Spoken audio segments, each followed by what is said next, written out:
Salamat po, Kuya Buboy. Ngayon naman po ay handa na natin ang ating sarili sa pakikinig ng salita ng Diyos. Sabihin nga po sa katabi natin na handa ka na ba? Dahil ito po ay ito po ay dadalhin ng ating kapatid na M.A. Donna. Ayan po.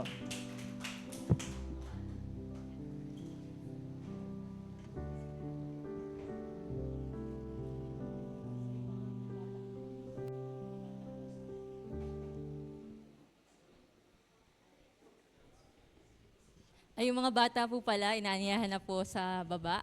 Ayan. Yung mga kids po natin dyan.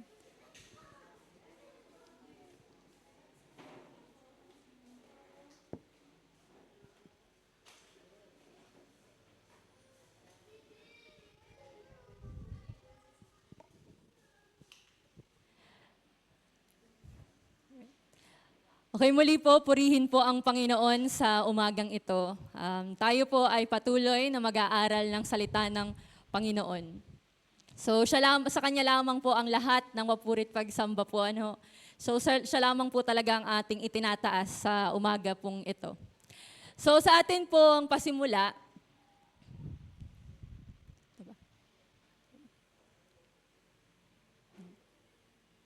ayan. So isipin po natin, so may isang taong tahimik lang na nakaupo sa isang sulok. So isipin mo, ako ba yun? So hindi napapansin ng ilan. So hindi napapansin ng ilan, bagkus kinamumuhian dahil sa kanyang kasalanan. Tapos biglang may dumating at sinabing, halika, sumunod ka sa akin. Or come, follow me. At dahil doon, nagbago ang buhay ng taong iyon. Katulad po ng isang kwento na ating pagninilayan sa umagang ito, Lucas 5:27-32. Sabi po dyan, pagkatapos nito'y lumabas si Jesus at nakita niya si Levi, isang maniningil ng buwis na nakaupo sa paningilan ng buwis. Sinabi sa kanya ni Jesus, sumunod ka sa akin. Tumayo nga si Levi, iniwan ang lahat at sumunod at naglingkod kay Jesus. Si Jesus ay hinandugan ni Levi ng isang malaking handaan sa kanyang bahay. Kasalo niya roon ang maraming maniningil ng buwis at iba pang mga tao. Kaya't nagbulong-bulungan ang mga Pariseo at ang mga kasamahan nilang tagapagturo ng kautusan. Sinabi nila sa mga alagad ni Jesus, bakit kayo kumakain at umiinom na kasalo ng mga maniningil ng buwis at ng mga makasalanan? 31, sinagot sila ni Jesus, hindi nangangailangan ng manggagamot ang walang sakit, kundi ang may sakit. Hindi ako naparito upang tawagin ang mga matuwid, kundi ang mga makasalanan upang sila'y magsisi. Purihin po ang salita ng ating Panginoon. Tayo po ay manalangin. Patuloy po tayong lumapit sa ating Panginoon sa oras po na ito. Panginoon, pinupuri ka namin, O Diyos. Pinasalamatan sa oras na ito. Patuloy kami, Panginoon, na lumalapit sa iyo. Hinihingi, Panginoon, na patuloy na mangusap ka, O Diyos, sa pamamagitan ng iyong mga salita na aming pag-aaralan, na aming pagninilayan sa umaga pong ito. Ikaw po, O Diyos, ang personal na mangusap sa puso, sa buhay ng bawat isa na naririto, Panginoon. Tunay nga, O Diyos, na ikaw lamang, Panginoon, ang maitaas. Kasangkapanin niyo lamang po ako, Panginoon. Ito po ang aking samot dalangin sa pangalan ni Jesus. Amen. Purihin po ang Panginoon. So tinawag po ni Jesus si Levi, or sa mas kilala po natin na Matthew, si Mateo. Hindi ni Jesus hinintay na maging perfect ang pagkakataon o lugar. Siya ang lumapit sa taong nasa imperpektong kalagayan. Also, Jesus invited him sa isang bagong kwento o bagong istorya. And before calling Levi, Jesus healed the paralyzed man. And kapag binasa po natin yung previous verses before po ito, mababasa po natin doon at makita po natin yung miracle na ginawa po ni Jesus, ang pagpapagaling ng isang paralitiko. Naalala po ba natin yung kwentong iyon bago po itong pangyayaring ito? So makita po natin sa oras na ito yung pagkakaiba. We see the difference. How intimate Jesus was when He saw, nung makita niya and commanded or utusan niya si Levi sa kwento pong ito.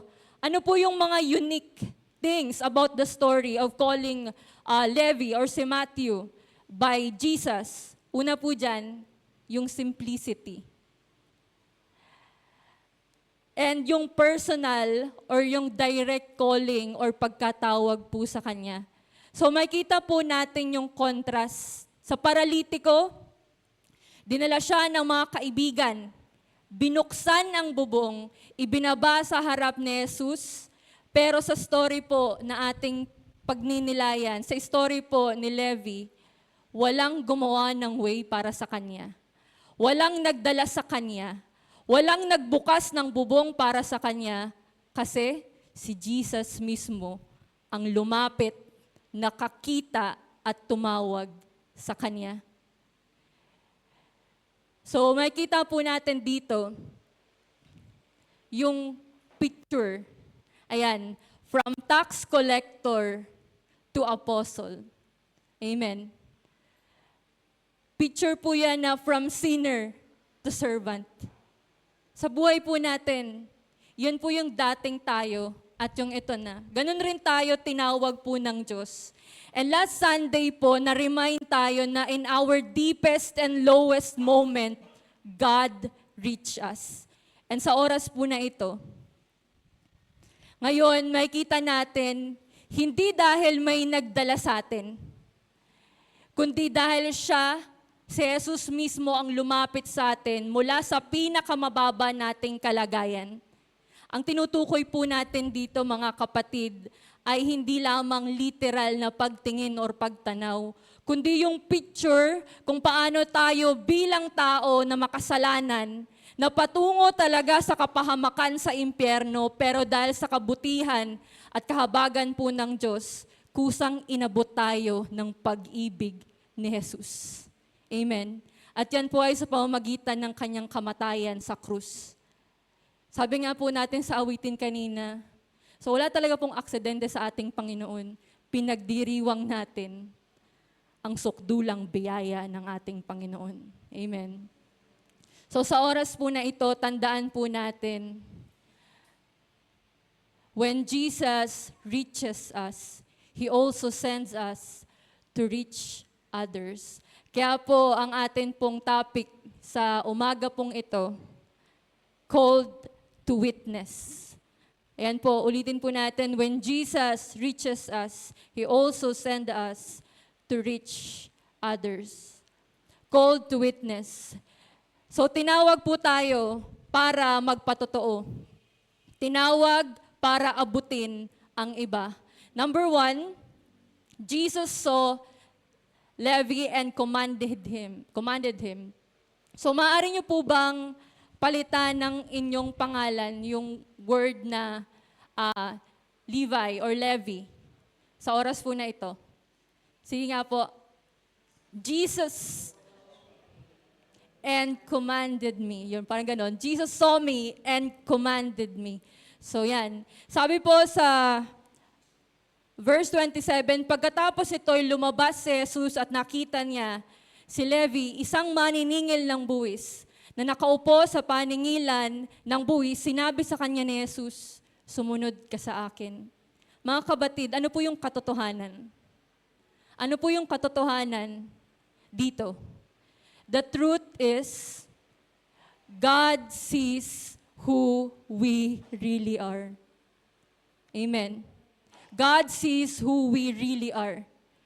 Sabi nga po doon, at nakita niya si Levi, isang maniningil ng buwis, na nakaupo sa paningilan ng buwis. Meron po ba ditong kilala na talaga po niya yung sarili niya? Meron po ba dito? At sabi po dito, God sees who we really are. Kapatid, remember who we really are. Sino po ba tayo? Tayo po ay makasalanan. But God also commanded us or entrusted us something. So hindi po tayo karapat-dapat, tama po ba? Hindi tayo karapat-dapat, pero pinagkatiwalaan niya pa rin po tayo. So katulad po ni Levi, turn to Matthew, naging Matthew po siya, isang maniningil ng buwis. Kapag sinabi po natin na maniningil ng buwis sa Israel, ang tax collector po ay tinuturing na isang traidor sa sarili niyang bansa, sa sarili po niyang bayan, magnanakaw, marumi, or religiously unclean, kinamumuhian po ng lipunan, and ang tingin po sa kanya nila ay maibigin po sa salapi. Yun po yung tingin nila. Riches over morality. So dahil po dito sila itinuturing na nasa labas ng boundaries of holiness o yung pagitan ng kabanalan ng relihiyosong pamayanan. Pero sa gitna po ng lahat ng iyon, sabi po ng talata, nakita niya si Levi. At hindi sinabi na nakita niya ang kasalanan ni Levi. Hindi rin po sinabi dito na nakita niya ang reputasyon ni Levi. Ano po yung pinapaalala po sa atin dito ng ating Panginoon? Na kapag ang Diyos nakita ka, iba po ang Lord tumingin sa atin. Pero sabi po dito, nakita ni Jesus si Levi, hindi ang kanyang kasalanan, kundi ang kanyang puso. Nakikita po ng Panginoon yung puso natin. Nakita po ng Diyos yung potential natin. And yun po yung nakita ni Jesus nung makita po niya si Levi, yung puso niya, yung potential niya. This is also an encouragement po sa bawat isa po sa atin na nakikita pala ako ng Diyos. Kita ng Diyos lahat sa akin. Kita ng Diyos yung puso ko. Jesus sees us. Pansin po natin, kapag tumingin po ang tao, malamang ang nakikita ay ang kasalanan or ang pagkukulang niya or ng iba. Pero kapag tumingin po ang Diyos, ang nakikita po niya ay ang kanyang layunin para sa atin. Tandaan po natin yan. Kapag ang Diyos tumingin sa atin, ang nakikita niya yung layunin niya sa atin, hindi yung mga pagkakamali na nagawa natin. Mga kapatid, tandaan po natin ito. Oo, makasalanan tayo. Pero hindi po doon nagtapos ang tingin ng Diyos sa bawat isa po sa atin na narito ngayon. Tinawag niya tayo, pinagkatiwalaan niya tayo, at binigyan po niya tayo ng bagong buhay. Sabi nga po dun sa talata na alam po natin na yung 2 Corinthians 5:17, ano sabi po dun? Therefore, if anyone is in Christ, he is a new creation. The old has gone, the new has come. So katulad nga po ng narinig po nating ilustrasyon no nakaraan, minsan sa buhay po natin, tayo po ay naging parang isang basag na paso. Naalala niyo po yun? Nawala ng silbi. Ngunit sa kamay at paningin po ng Diyos, tayo naging sisidlan. Tayo po ay naging sisidlan ng isang bago pong buhay. So God can use us. Pero ang tanong, the question is, handa ba tayong tumugon sa tawag ng Panginoon sa oras pong ito? Handa ka ba kapatid na tumugon sa tawag ng Panginoon? Sabi nga po sa unang 16:7, ngunit sinabi sa kanya ni Yahweh, huwag mong tingnan ang kanyang taas at kakisigan sapagkat hindi siya ang pinili ko. Si Yahweh hindi tumitingin ng katulad ng pagtingin ng tao. Panlabas na anyo ang tinitingnan ng tao, ngunit sa puso tumitingin si Yahweh. Purihin po ang Panginoon, salita po niya. Kapatid, tandaan po natin ito, hindi man tayo magaling, hindi naman talaga po tayo magaling, sa biyaya lang talaga ng Diyos. Hindi man po tayo karapat-dapat, pero nakikita naman ng Diyos yung puso natin at sapat na yun. Para gamitin ng Diyos for His kingdom, also for His glory. As we end po, sa first point po natin, tandaan po natin ito. Kung paano po tayo nakita at tinawag ni Jesus, Ganon rin po natin tignan ngayon ang iba. Kasi gagamitin po tayo ng Panginoon. Kung paano po tayo nakita at tinawag ni Jesus, ganon rin po natin tignan ng iba. Hindi po ayon sa kanilang nakaraan, hindi po ayon sa kanilang mga nagawang kasalanan, pagkukulang, kundi ayon po sa maaaring gawin ni Jesus sa buhay nila. And number 2, Levi stands, left everything, and followed Jesus. Sabi po dyan, tumayo nga si Levi, iniwan ang lahat, at sumunod, at naglingkod kay Jesus. Alam niyo po, ang ginawa po dito ni Levi ay nagpapakita po ng totoong pagsunod kay Jesus. This is an act of true obedience. Ano po yung truth dito? Ano po yung katotohanan dito? The truth is, obedience is the evidence of a transformed heart. Obedience is the evidence of a transformed heart. Ang pagsunod po ay proof or patunay na tunay na nabago ang ating mga puso. Makita po natin sa kwento how Jesus moved. Tama po ba? In the life of Levi, that leads to true obedience. Hindi po mahirap tumayo, iwan ang lahat at sumunod sa Diyos once na naranasan natin ang kapangyarihan ng ating Panginoon. Sabi nga, not in our might, but because of His power. Hindi dahil sa sarili nating kakayahan or kalakasan, kundi sa kapangyarihan ng Diyos sa buhay po natin. So yung pag-alis po ni Levi ay hindi lamang simpleng pag-iwan po ng kanyang trabaho. Iniwan niya ang lahat. Ano po yung iniwan niya? His wealth, his tax booth, his social standing, his livelihood.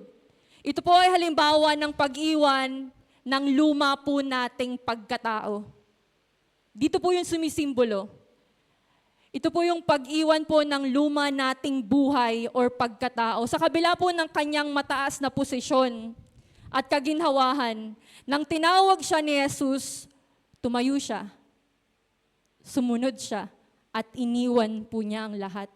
So ipinapakita po nito na sa tunay na pagsunod kay Kristo, ang pagbabago po ng puso ang nagdadala ng aksyon.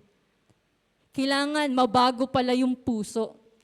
So this is also a reminder po to all of us na sa pag-go natin, kasi mag-go tayo.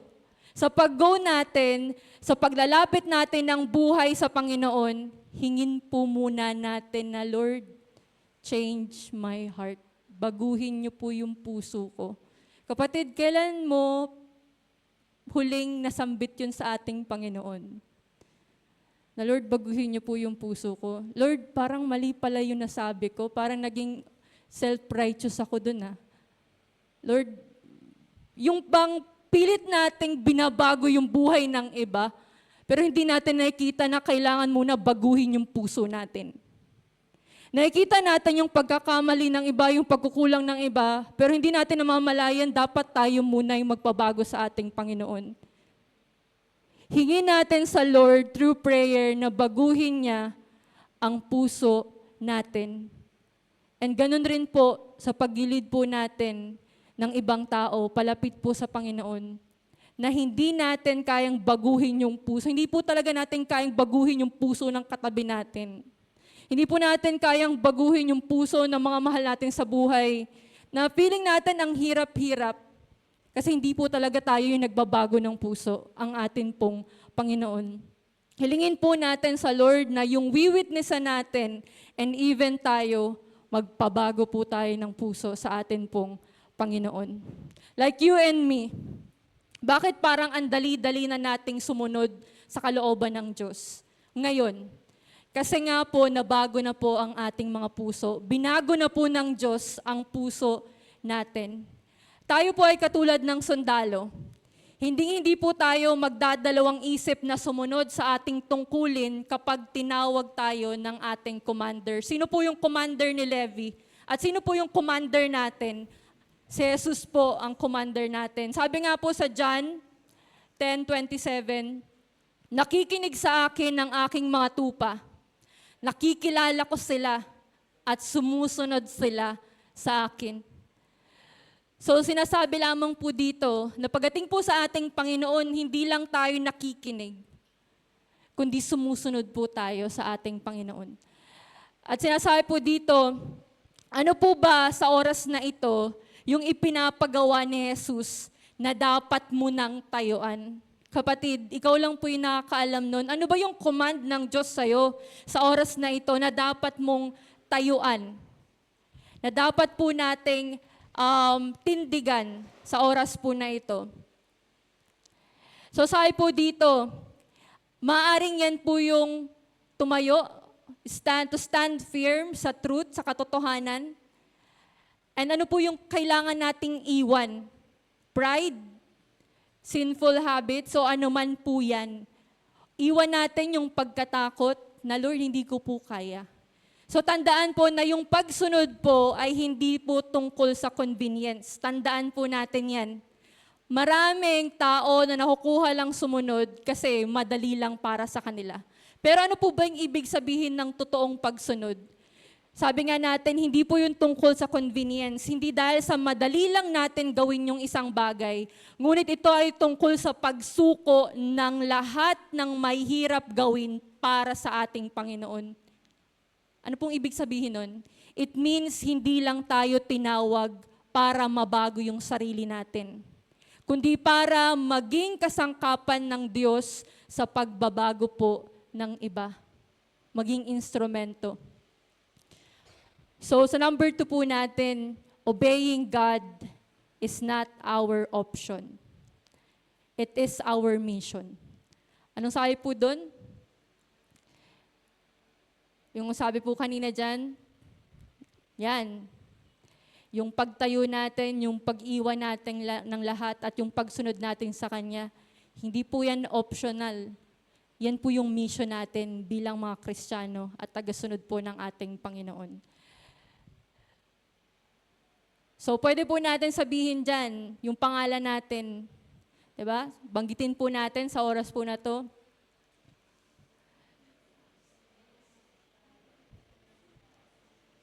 Amen. Amen. Amen po.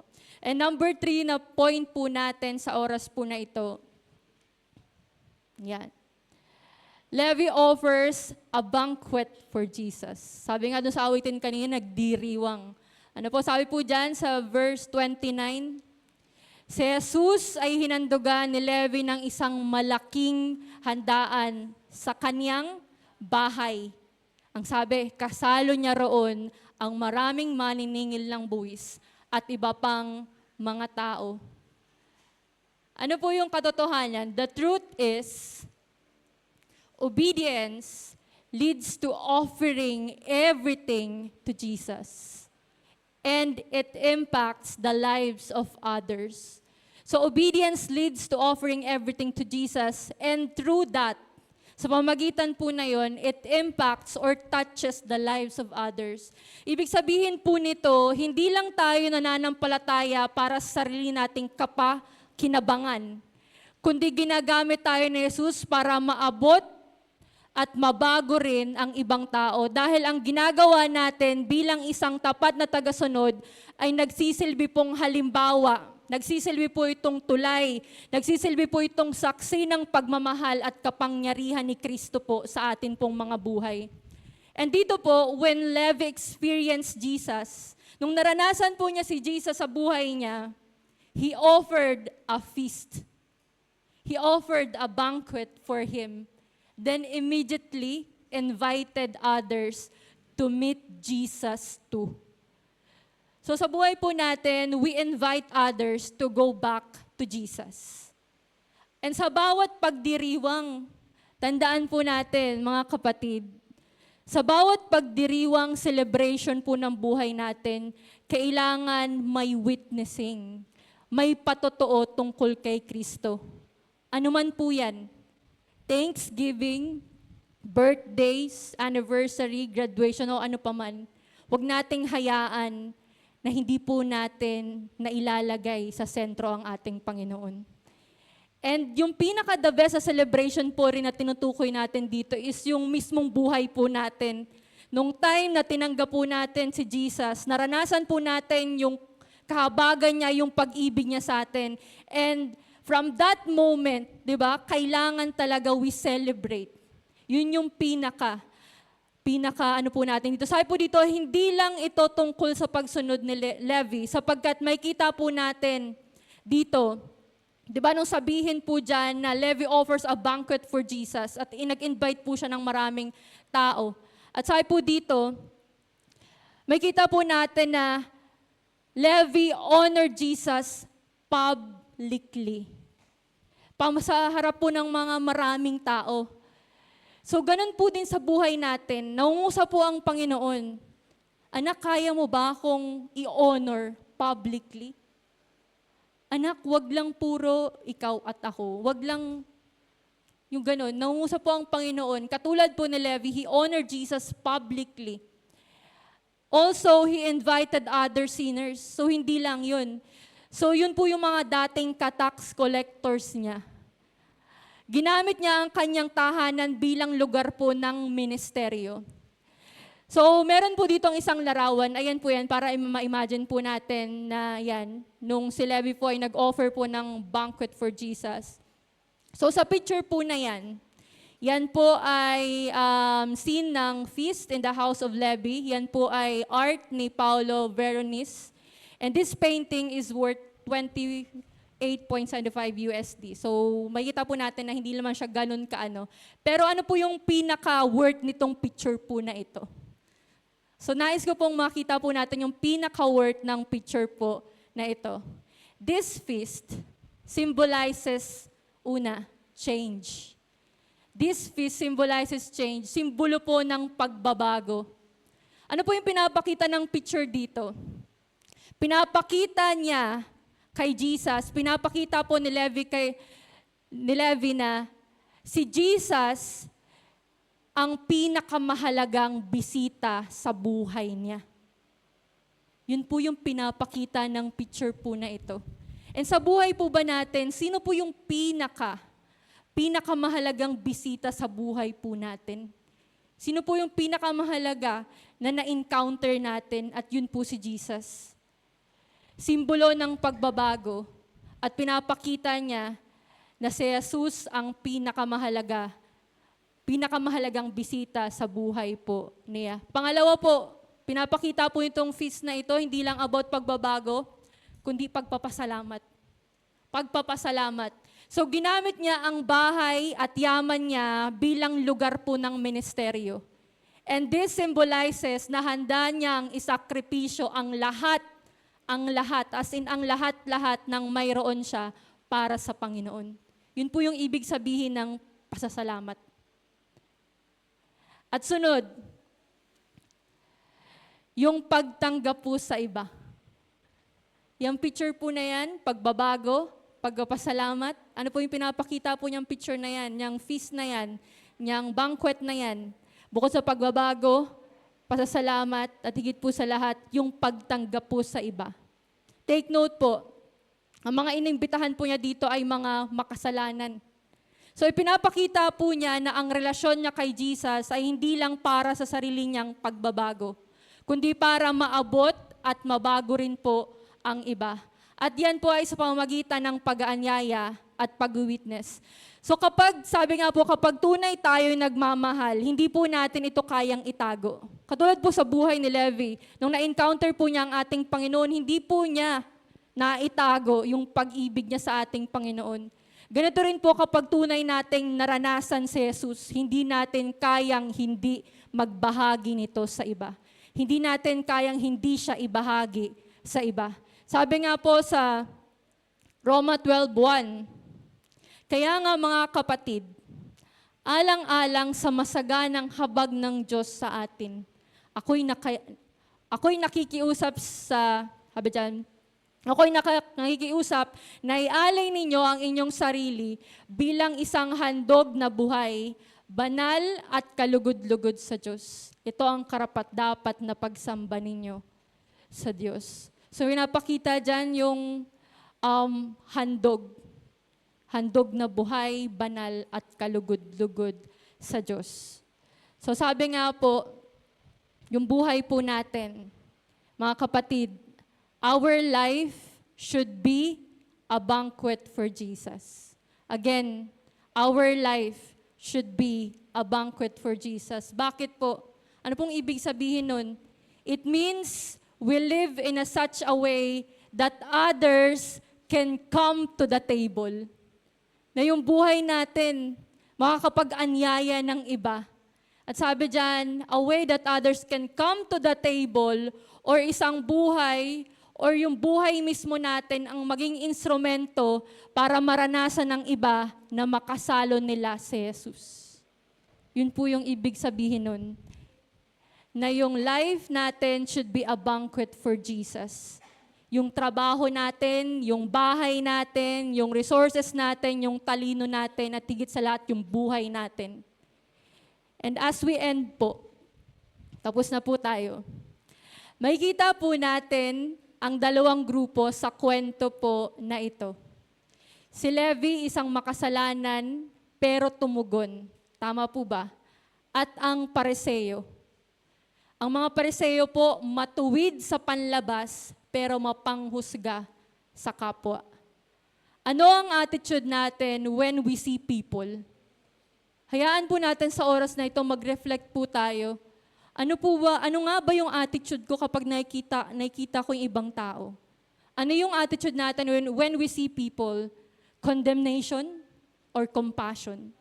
Judgment or grace? Sabi nga po sa verse 30, kaya't nagbulong-bulungan ang mga Pariseo at ang mga kasamahan nilang tagapagturo ng kautusan.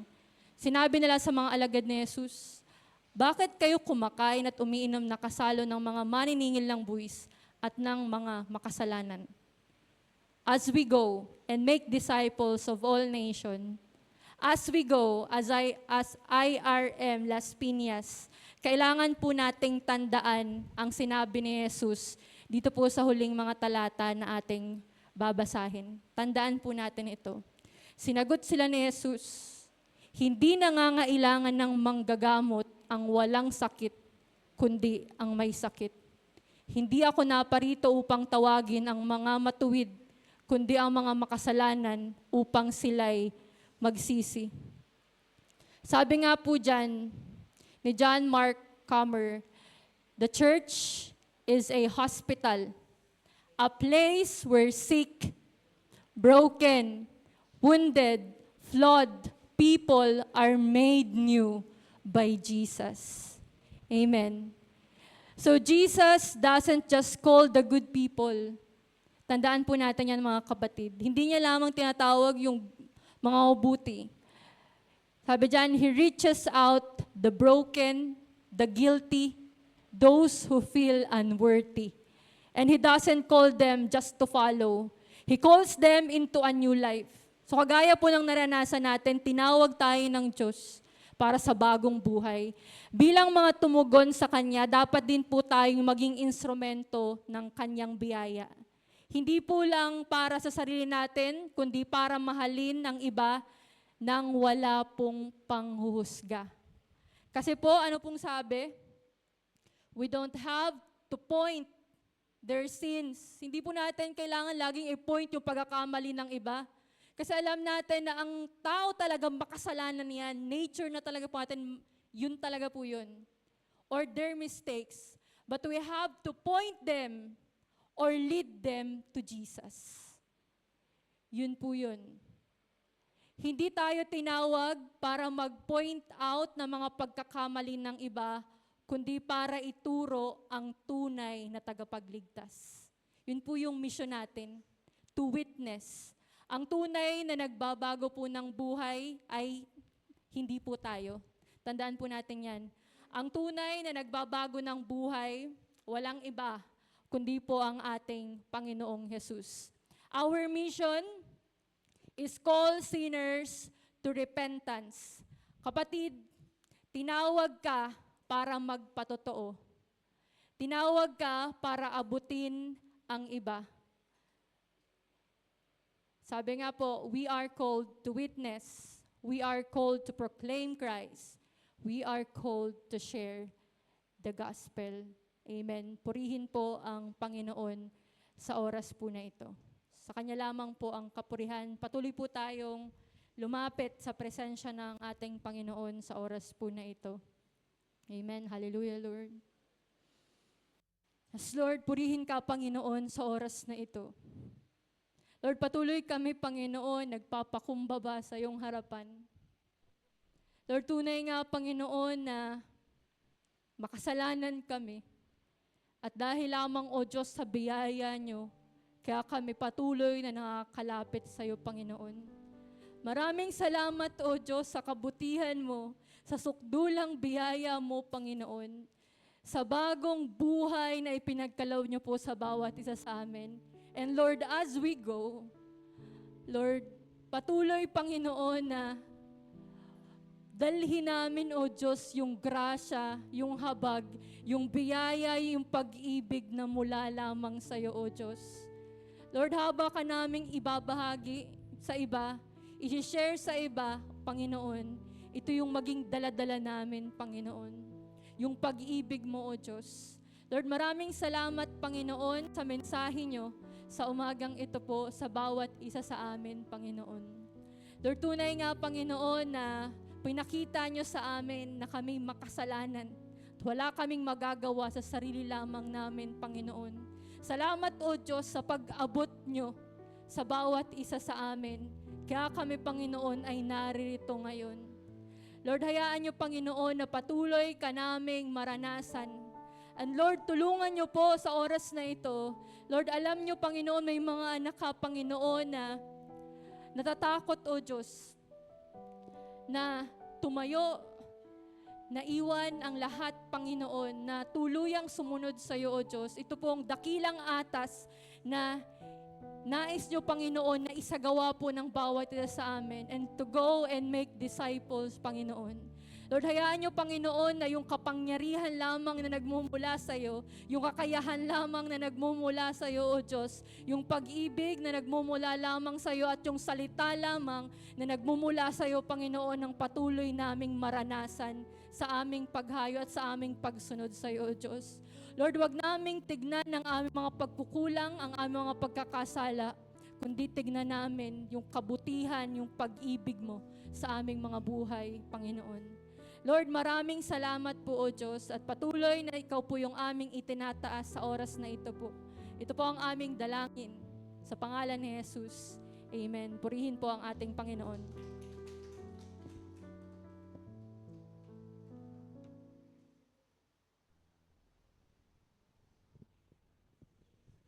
Salamat po sa mabiyayang mensahe na dala ni M.A. Donna.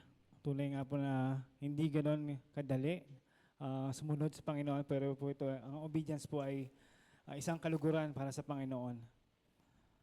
Ngayon naman po ay dumako na po tayo sa tithes and offering.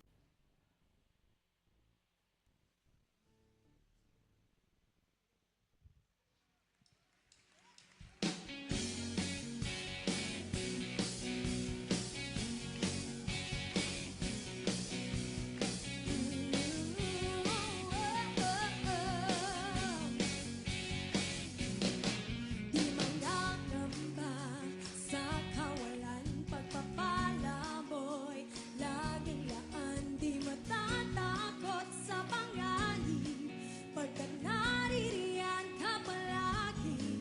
Di matitinag sa pagsubok, ang pagsama mo'y tiyak at lubos. Di mapipigil sa pag-awi, pagkat ikaw ay mabuti.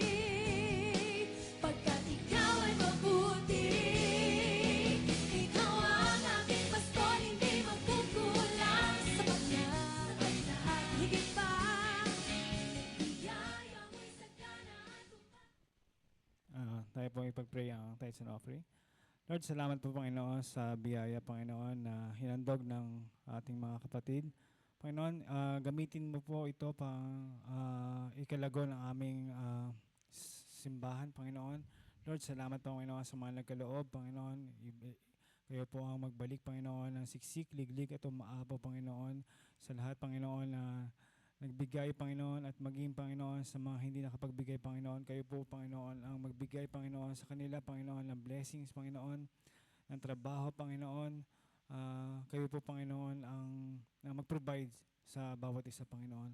Lord, muli, Panginoon, itinataas po namin ito, Panginoon, sa pangalan po ng iyong anak na si Jesus. Amen. Ngayon naman po ay dumako na po tayo sa announcements. May announcements ba tayo? Ayan. Si Brother Anthony po.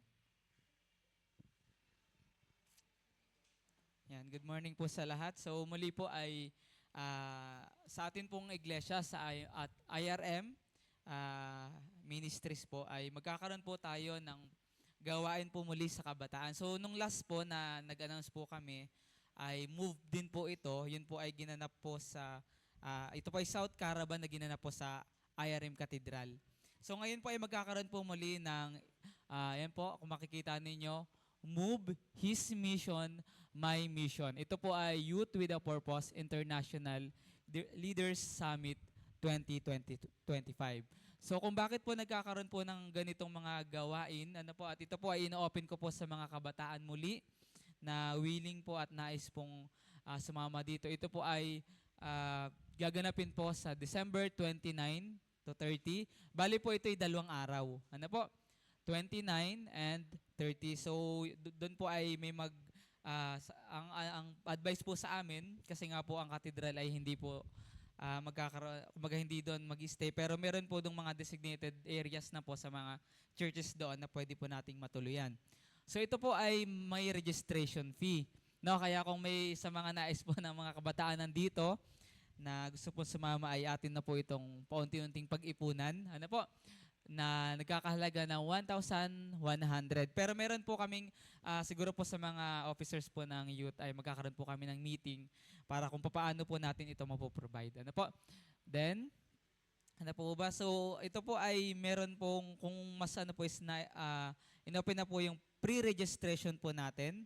Ano po? Simula na po ito ng October 25 until December 1 na lang po ito. No, kaya kung sa mga gusto pong sumama ay mag-message lang po kayo sa akin para ito po ay kayo po ay mailagay po namin sa listahan. Ano po? So, kung may mga tanong pa po kayo ay sa GC po, meron po tayong GC para po doon na lamang po mag-announce. So, yun lamang po at marami pong salamat.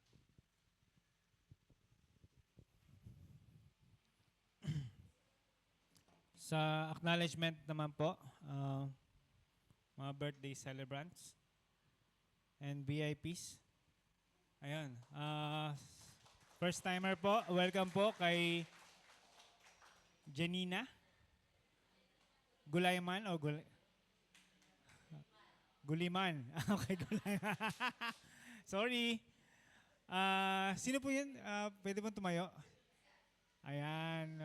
Welcome po. And second timer, si Jaya Guliman and Reginald Soliva. Ayun, kayo po. Ayun po. Welcome po. And meron pa po ba? Happenings this week. Pa-check na lang po.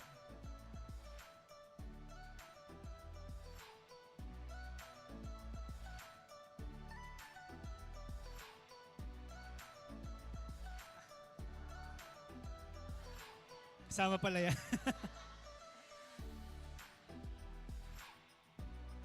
Ayan, next Sunday po, partakers. Ang speaker po natin ay si Ate Julie. Presider si Daniel Molbog. Prayer for kalalakihan at kababaihan, Joanne. Cleaners, kalalakihan at kababaihan po. Meron pa po sunod? Wala na. Ayan. Ibigay ko po yung mic kay Pastor para sa prayer for VIPs. Ayan. So, purihin po ang Panginoon sa patuloy pong pagtitrain po natin ng ating pong mga leaders sa iglesia po na ito. At katulad po ng inyo pong nakikita sa ating pong screen po ngayon, ay nagpapatuloy po ang ginaganap po nating Life Empowering Series na ngayon po ay ibibigay ko po sa inyo yung iba't ibang schedules po natin. At bago po natin yon ipakita, pwede po bang sabay-sabay nating banggitin ito pong, ano po bang nasa baba nito, tagline? Okay, so hindi ko po kasi alam yung tono nito eh. Kasi yung mga kasama ko po ang gumawa nito. So, patry nga po muna natin doon sa dalawa nating kasama. Paano po ito banggitin? 1, 2, 3, go! Be more with less. Okay, so ito po kasing pastoral team, yung Din Julie at si M.A. Donna po ang talaga pong gumawa po niyan. Kaya po hindi ko po alam yung tono. Ano po, pero mga kapatid, sabay-sabay po natin banggitin ito pong ating tagline in 1, 2, 3, go! Less is more, be more with less. Okay, so hinihiling ko po na ipakita po na ating multimedia ang atin pong mga susunod na schedules this week and this month. Okay, so inyo pong makikita dyan, pwede nyo po rin itong picturean. Ano po na sa biyaya po ng Panginoon, natapos na po natin yung atin pong less overview noong nakaraang linggo. At ngayon po ay ginanap din po natin yung atin pong kauna-unahan na less 1, which is training po ito sa bawat mga leaders po natin. Ayan. So, may adjust lang daw po pala doon. Okay, kakanta po muna ako. Okay, so habang inaayos po na atin pong multimedia, ay wini-welcome po natin sa iglesia pong ito ang atin pong mga kapatid na kasama po natin ngayon. Isang malakas nga po na palakpak sa ating Panginoon. So, purihin po ang Diyos sapagkat siya po ang nagdala po sa inyo sa iglesia po na ito at nawa po sa biyaya po ng Panginoon ay patuloy pa po namin kayong makasama sa atin pong mga susunod na gawain. So, ayan. At habang inaayos din po na atin pong multimedia, ito pong atin pong schedule, ay nagpapasalamat po ako sa mga tatay po na nakasama po namin nung nakaraan po sa Tagaytay. Okay? So, hindi naman po yun napagod po ata yung dalawa. Okay? Hindi po natin nakasama ngayon yung dalawang kasama namin. At hindi po namin alam kung nag-jet lag po ba sila or napagod po kasi so meron lang po kaming ginawa doon ng mga tatay. Yung mga tatay po may ginawa po pala. Kami po ay nanood lang. Ano po, sumama lang po kami at naging fellowship time na rin po. Kaya po sa susunod po ay hinihilingan ko po na ipapaalam din po namin sa mga tatay po natin dito yung mga susunod po nating gawain para sa inyo. Ano po? Kasi gusto po natin na hindi lamang po mga kababaihan ang on fire sa church po na ito, maging tayo rin pong mga kalalakihan. Tama po ba? Okay. Amen. Okay. So, sige po. Okay, so habang hindi pa rin po tapos, ay hindi ko po kasi napaghandaan yung aking pong special number ngayon. So, ipapaalala ko lang din po mga kapatid na kahapon po ay dumalo po kami ni Chairman at ng ating pong LCC Secretary na si Ate Caitlin sa ating pong census orientation sa ating pong national. At sa biyaya po ng Panginoon, salamat dahil yamang tayo po ay pasimula pa lamang. Aayusin po natin ang census po natin sa church. Tama po ba? So may mga pagkakataon po o maaring sa susunod po na linggo ay ibigay po namin sa inyo yung format po na ating pong membership para mas malinaw po na ito po ay maging legit po na member po kayo ng iglesia. So hindi naman po ito sa pilitan at tayo po ay dadaan pa rin po sa iba't ibang membership orientation po para malaman po ninyo ang iba't ibang privileges, mga bagay po na dapat ninyong malaman bilang isa pong miyembro ng iglesia po na ito. Okay lang po ba yun sa inyo? Okay, bakit po? Kasi napakahalaga po ng census. 'Di ba? So sa Pilipinas po, alam po kung ilan na po ang census sa buong Pilipinas. Tama po ba? Alam ng PSA, alam din ng mga pumapasok ng mga tao po sa mall. Alam din ng bodyguard kung ilan. Bakit po? Nasi-census po nila yun eh. Pero even yung mga bagay po dito po, lalong-lalo na sa church po natin, napakahalaga po ang census. Bakit po? Kasi kapag umabsent po kayo, tingnan nyo nga po yung katabi nyo. Tingnan nyo muna. Kapag umabsent ka, alam ni pastor kung bakit. Okay, bakit po kaya alam ni pastor? Kasi wala ka sa favorite mong upuan. Okay? So, ayan po kasi ang mga ano po si church eh. Tama po ba? Ano po? napakadalang po ang isang mananampalataya na magbago ng kanya pong upuan sa iglesia. Kaya po, kapag wala po kayo sa upuan ninyo na yan, yung mga tumatayo po dito, alam kung sino po yung absent. Okay? So, hindi po namin pinupush ito para dumalo lang po kayo tuwing linggo, kundi ito po ay way din po natin ng pagpaparangal po sa atin pong Panginoon. Tama po ba? So, hindi naman po ito sa pilitan. So, sa part po na ito, okay na po ba? Okay, sige. Antay-antay lang po tayo. A little bit more. Okay, a little bit more. So, ganun din po. Mauubusan na po ata ako ng baon po dito Okay. So, baka po kasi hindi po kilala ng ating pong mga bago pong kasama ngayon. Ako po pala si Pastor Rodel Bayeta. So, ang resident pastor po sa iglesia po na ito. Okay na po ba? Okay, salamat po sa inyo. Okay? So, paki-flash na po na atin pong schedules for this month and for December. So dito po makikita po ninyo na on November 16, today po ito ay 11 a.m. service po hanggang 11 a.m. po na Sunday service po natin. Magkakaroon po tayo ng vision casting. So ibig sabihin po pagkatapos po natin sa umaga po na ito, magkakaroon po tayo ng simple groupings, ilang minuto lamang po ito. At ang groupings po natin ay ang mga kalalakihan, ang kababaihan, meron po kayong sariling grupo, at ganun din po ang atin pong mga kabataan. So pagkatapos po nito, wala po munang lalabas. Okay? Pakisabi po sa katabi mo, huwag kang lumabas. Okay. So isasara po namin muna yung pinto. Joke lang po. Pero ito pong vision casting po natin. Sa groupings po, ay meron po kaming ibibigay sa inyo na prayer guide. At mamaya po sa groupings na lamang po ninyo ito makikita na doon po ay isusulat po ninyo yung mga tao na gusto po nating mailapit pa sa atin pong Panginoon. Tama po ba? So meron po kaming paper doon, isusulat nyo po doon yung mga tao na talaga pong gusto po natin na Lord, ako po na tinawag mo na isang makasalanan na dinala mo po kung ano yung layunin ko ngayon, gusto ko rin po na magamit yung buhay ko para sa iba. Kaya po sa groupings po natin, ibibigay po yun mamaya. Okay? Then next, November 19 po, Wednesday, inaanyayahan po namin ulit ang atin pong mga kapatid na dumadaan po sa paghuhubog. At ito po ay gaganapin po muli natin dito po sa church, 8 p.m. Okay? So gabi po ulit sa Miyerkules. Then on November 23 po, dito naman po gaganapin po ulit natin yung groupings po natin every Sunday na po ito. Okay lang po ba yun sa inyo? Okay lang po ba? Parang medyo nalulungkot po ba kayo o nilalamig na po kayo? Okay, paki-next po. Okay, so dito naman po medyo challenging po ito pong mga next schedules po natin. On November 26, magkakaroon po tayo ng less 5, ibig sabihin po yung training po natin dito every Wednesday. Then on November 29 naman po, ay pinapaalalahanan ko po ang ating pong LCC, ang ating Local Church Council, na meron po tayong planning dito po sa church ng 1 p.m. onwards. Okay po?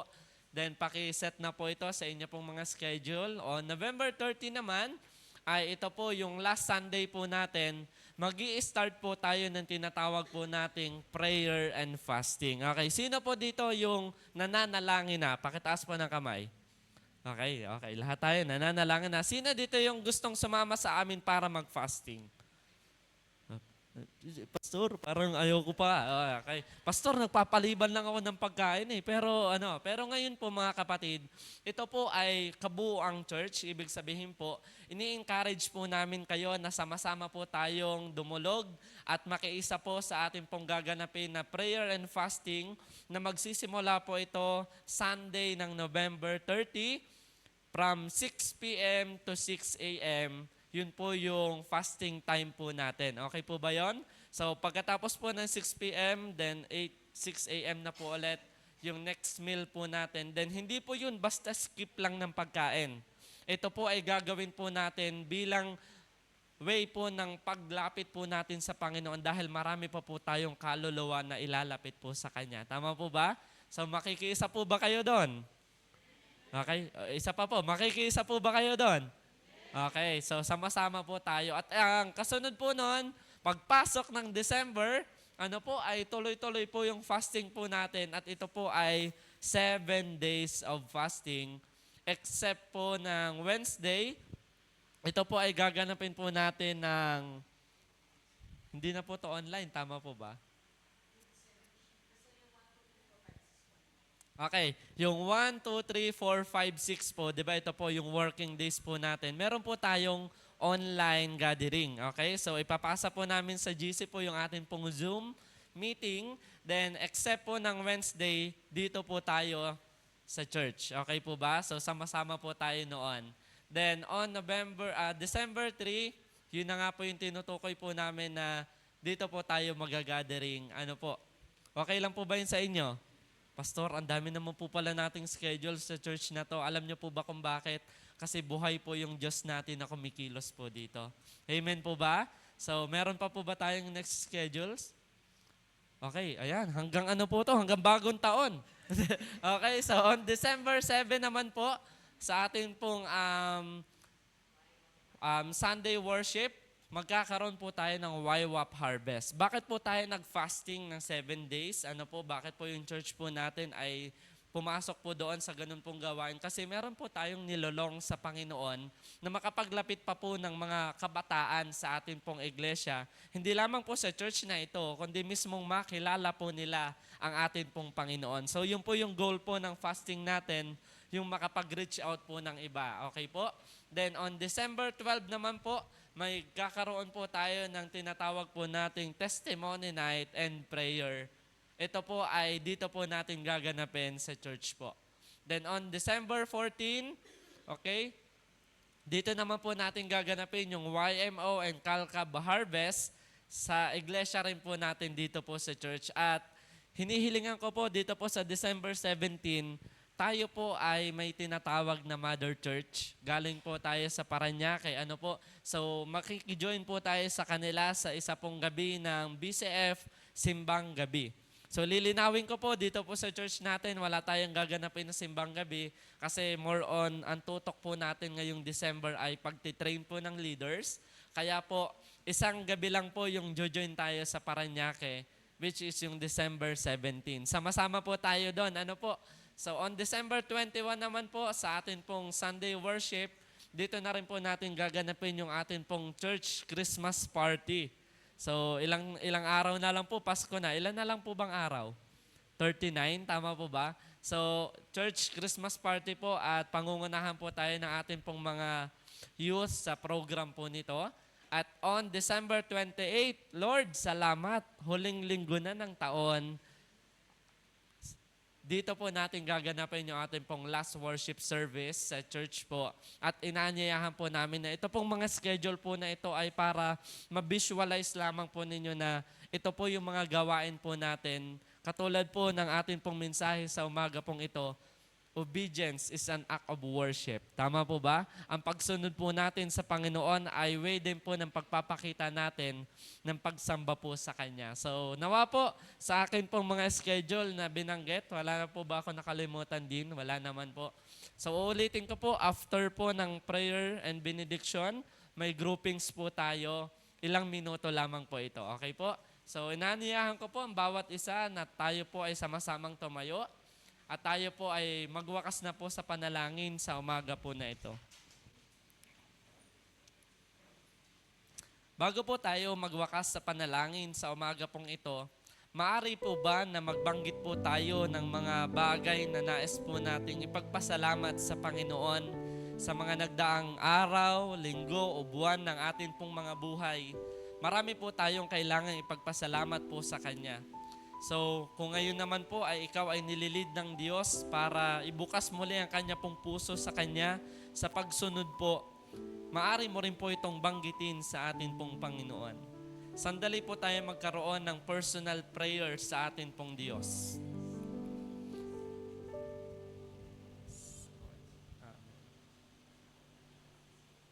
Hallelujah, O Diyos. I pray for your mightiest work. I pray na ikaw po ang Diyos na kumilos sa ating puso, sa ating buhay at baguhin po ito ayon po sa iyo pong nais, Panginoon Jesus. Purihin ka po sa umagang ito. Dalangin ko po, Panginoon, na talaga pong maihayag po namin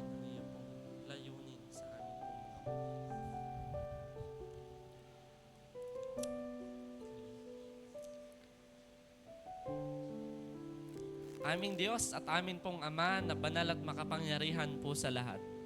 Salamat po sa umaga pong ito sa patuloy po na mabiyayang pag-aaral ng iyo pong mga salita.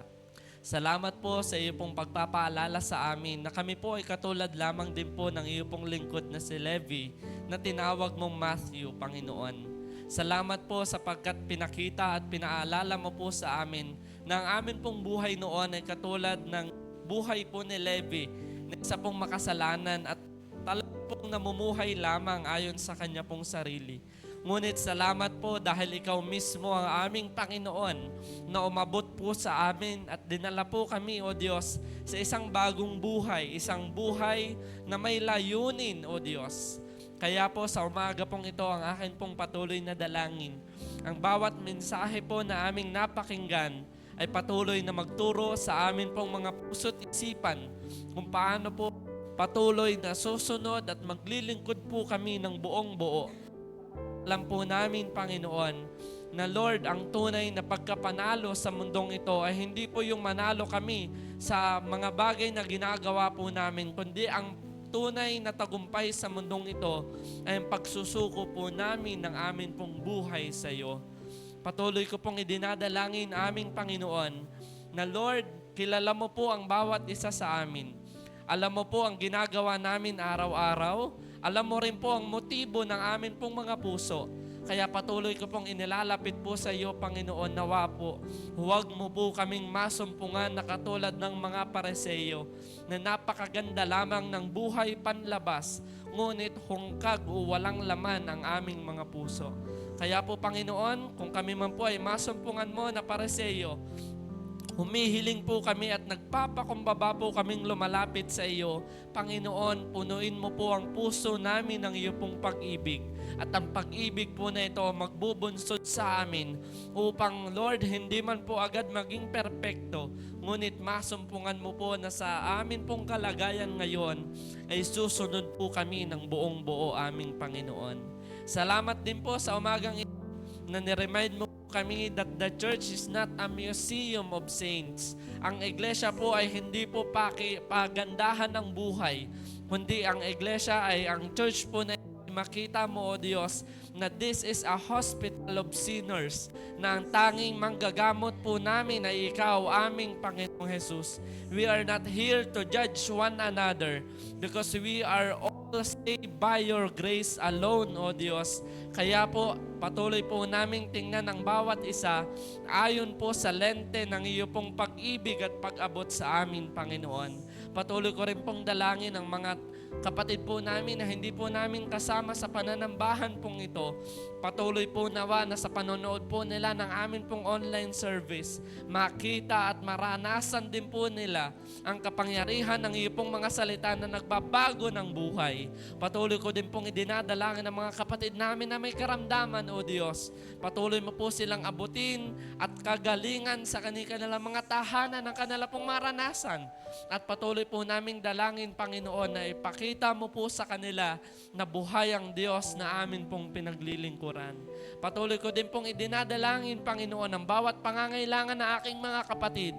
Ito man po ay personal, ito man po ay emotional, Panginoon. Ito man po ay spiritual. Alam po namin na nalalaman mo ang aming kalagayan. Kaya Lord, patuloy ko pong dalangin. Ipagkaloob mo po nawa ang amin pong mga pangangailangan araw-araw at sa pamamagitan ng mga trabaho, kabuhayan ng aming mga kapatid. Lord, ay mapunan po ang pang-araw-araw naming pangangailangan, O Diyos. Idinadalangin ko rin po ang patuloy na pag-iingat mo sa bawat isa po sa amin, Panginoon. Araw-araw po kaming umaalis o may pinupuntahan sa mga trabaho, Panginoon. Patuloy ko pong dalangin na ingatan mo po even sa pagmamaneho ang bawat isa aming Panginoon. Amin din pong idinadalangin sa umagang ito ang amin pong mga kapatid na ngayon lamang po namin nakasama. Sa family po ng Guliman, O Diyos, at kay brother, nakasama po nila ngayon. Dalangin ko po, O Diyos, na Lord, ang mga mensahe na kanila pong napakinggan ay magbubunsod po sa kanila ng panunumbalik at patuloy na restoration ng kanila pong buhay sa iyo. Salamat din po, Panginoon, dahil ipinaranas mo po sa kanila na ikaw yung Diyos na patuloy na nagmamahal at umiibig po ng wagas sa kanilang buhay. Pagpalain mo po ang kanilang mga po, Lord God, at even ang kanila pong mga kalusugan na ilayo mo sa karamdaman. At patuloy na dalangin po namin ma-enjoy po nila yung fellowship sa amin pong mga kapatid sa pananampalataya, O Diyos. Patuloy ko din pong idinadalangin sa oras po na ito ang bansa pong Pilipinas, Lord God. Napakalawak ng korupsyon na nangyayari po sa bansa na ito, pero alam po namin, greater is He who is in me than he that is in the world. Mas malaki ka po sa problema ng bansang ito. Mas makapangyarihan ka po, O Diyos, sa mga taong may kapangyarihan sa mundong ito. At alam po namin na kaya mo pong baguhin ang puso ng amin pong mga tagapanguna sa bansa po na ito upang masolusyonan ang tunay na kalagayan at problema ng bansa pong ito. Dinadalangin din po namin ang kapayapaan sa mga mangyayaring rally sa iba't ibang lugar, O Diyos. Dalangin po namin na wala pong sino man, O Diyos, ang mapahamak at masaktan, at bagkos makikita po ng bawat isa ang layunin po ng kanilang pagkakaisa, O Diyos, ay hindi po upang manggulo, kundi maipakita at malaman po ng gobyerno ang tunay na hinaing ng bawat mamamayang Pilipino. Inaabot din po namin, Panginoon, ang panalangin ang mga tao po, O Diyos, na nasa labas na wala pa pong tunay na pagkakakilala sa iyo. Aming Panginoon, narito po kami. Patuloy na gamitin mo para magamit, O Diyos, ang amin pong buhay sa pag-abot din po sa kanila. Amin din pong dinadalangin ang mga tao po, O Diyos, na dumaan po sa mga sakuna, Lord God, sa iba't ibang lugar, at even yung mga tinamaan po ng bagyo na ngayon po ay nasa patuloy pong pagbangon pa lamang po sila. Dalangin po namin, O Diyos, ipaabot mo rin po at maranasan nilang iyong pong bukas na kamay na pagtulong at pag-abot, aming Panginoon. Sa oras din po na ito, amin pong ipinapagkatiwala na sa iyo ang mga gawain po sa iglesyang ito.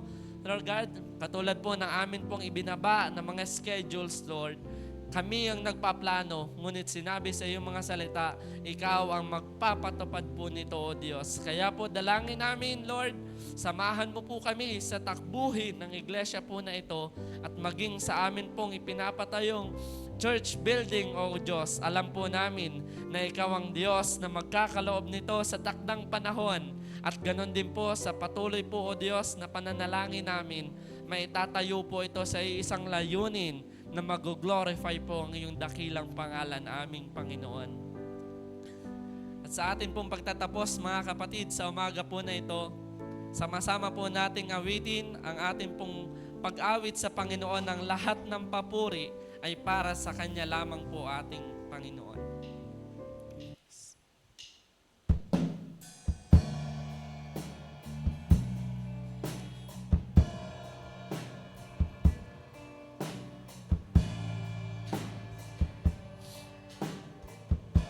Lahat ng papuri, lahat ng papuri, pagluwalhati,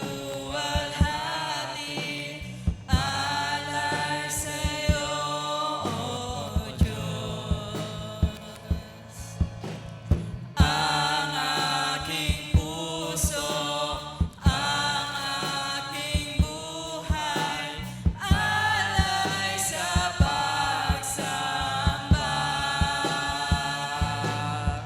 lahat ng papuri, pagluwalhati, alay sa iyo, O Diyos. Ang aking puso, ang aking buhay, alay sa pagsamba.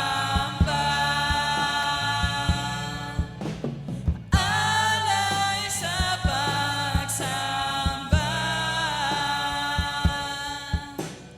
Alay sa pagsamba.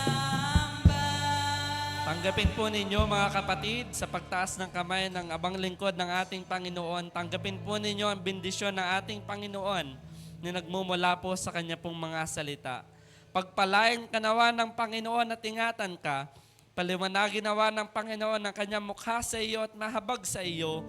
Ilingap nawa ng Panginoon ang Kanyang mukha sa iyo at bigyan ka ng kapayapaan sa pangalan ng Ama ng Anak at ng Diyos, Espiritu Santo.